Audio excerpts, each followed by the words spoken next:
بسم الله الرحمن الرحيم. السلام عليكم. كسو دواذا صافي channel oo aan kaga hadalno arrimo faa'iido u leh bulshadeena. Maanta waxaan rabaa inaan u faa'iideeyo dadka dhalinyarada ah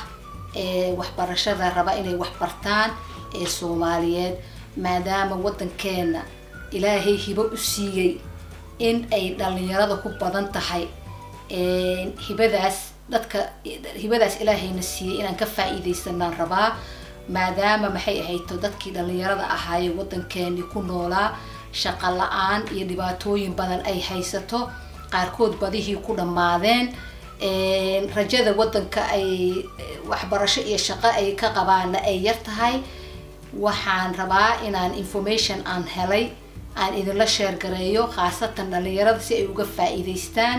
haddii marka aad qof dhalinyaro ah tahay rabtid inaad wax baratid Europe wax ka baratid ama Western Europe khaasatan Italy information waxaan hayaa jaamacadeed oo maxay ahayd Italy ah haddii aad Afrika joogtid iyo haddii aad Europe joogtid iyo haddii aad America joogtid ba information kaas si free ah ayaan ku siinayaa ila soo xiriir emailkayga about page-kaygu ku jiraa haddii kalena haddaaban idiin sheegayaa emailkayga waa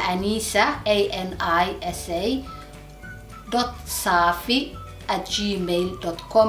qofkii raba waxbarashada Italy inuu u aado waxbarasho jaamacadeed oo dhalinyaro ah ila soo xiriir information kaas anaa ku hayo ka dhirkin doona insha Allah marka maxay ahayto koorsooyinka aan ka hadlayo khaasatan waxa weeyaan medicine and dentistry ama caafimaadka iyo cilmiga ilkaha qofkii raba inuu barto marka koorsooyinkaas hadaad inaad samaysid koorsooyin kalena waa jiraan oo subjects kala ah laakiin hadaad rabtid inaad dhakhtarnimo samaysid ama dentist noqotid koorsooyinkaas waxaa ku xiran imtixaanka deadline-kiisa oo dhow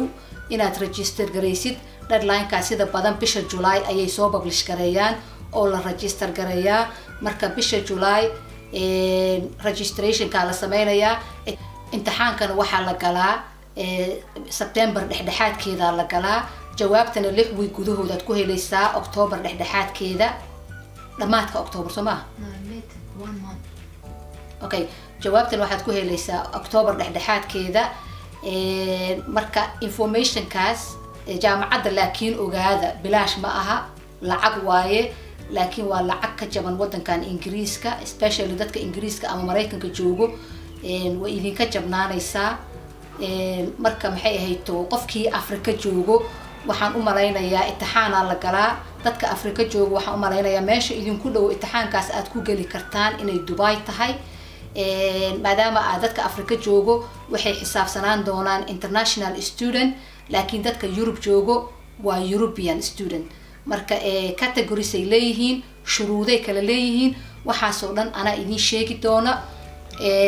markaad ila soo xiriirtaan iyo qofka meeshuu joogay ku xiran tahay hal information oo qofka Afrika jooga iyo qofka Europe jooga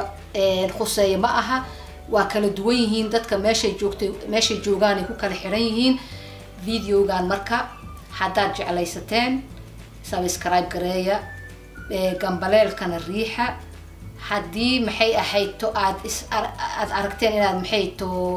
information kan aanu adiga ku anfacaynin ama ku qusaynin oo ilmahaaga aan heer jaamacadeed gaarin please qof aad taqaanid oo walaalka ah u gudbi information kan si uu uga faa'iideysto maxaa yeelay dad badan aniga hadda Ingiriiskan joogaa dad badan ayaa Ingiriiska ka tagay oo Europe waxbarasho u aaday Yurubiyada kala duwan like Romania iyo Bulgaria iyo Hungary iyo dadka badiha meelahaas ay aadeen dadkeena laakiin dhinacan Talyaaniga dadka aada waxay u badan yihiin dadka Asian-ka ah iyo dadka Jewish community-ga ayay u badan yihiin dadka halkaas aada ee Ingiriiska ka tagay u doonto dentistnimo iyo dhakhtarnimo marka waxaan qiyaasayaa dadka Soomaalida ah ee UK ku nool inaan information kaas haynin marka information kaas hadaad u baahan tihiin emailkayga igala soo xiriira emailkaygana waxaa ka helaysiin about page-kayga ana wixii information aan hayo idin siinaya wax condition kuma xirna waa free waxaan rabaa oo kaliya inaan community-gayga caawiyo dad badan oo Soomaaliyeed oo dhakhaatiir iyo dentistayaal ay soo baxaan wixii subject kale raba inay sameeyaan subjectyo kalena waa jiraan waxbarashada aan ka hadlaayana ma aha mid language-ka Italian-ka ku baxaysa English ay ku baxaysa marka hadaad Europe joogtid ama Ingiriiska joogtid ama Mareykanka joogtid ama Canada joogtid hal gabar oo Canadian ah hadda meesha Canada ka timid oo Soomaaliya joogta hadaad meelahaas ka imaanaysid English-ka lagaga hadlo waxbarashada aan ka hadlaa waa waxbarasho English ku baxaysa marka qofkii danaynaya waxbarashadaasoo ila soo xiriir warkii oo kooban والسلام عليكم ورحمة الله وبركاته.